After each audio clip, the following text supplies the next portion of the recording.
ang pagkain ko. Alam, nakikita ng tao kung anong madumi, maugali nyo. Ayun ang marumi, linisin nyo yan.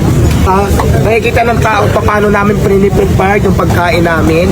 Straight food po ang concept ko. Hindi po marumi, malinis. Kaya nagsasabing marumi, ang marumi ikaw. Yung ugali mo, kailangan mong linisin. Yung pagkatao mong marumi.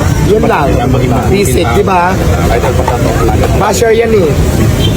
Ay ano, ang dami-daming tao, nakikita nila kung paano namin pinaprocess yung pagkain namin. Ayan, kung sa palagay mong marumi, huwag kang kumain. Ang daming sosyal, ang daming mga restaurant ng mga class. Bakit dito magsitsaga sa street food kung masilan ka? So yun lang yun, di ba simple. Mag-real talk tayo, ayoko ng plastikan. Mag-real talk tayo, maganda yung real talk. Inggit lang yan eh. Anong po sa mga basher, ano bang naiambag nyo sa lipunan bukod sa paghihila yung pababa ng tao? Mayroon ba? Wala. Oh, mayroon ba? Di ba wala? So bakit mo sila intindihin? Basher, may natulong ka ba sa buhay kung may ambag ka? Di ba wala? Bakit mo sila intindihin? Di ba?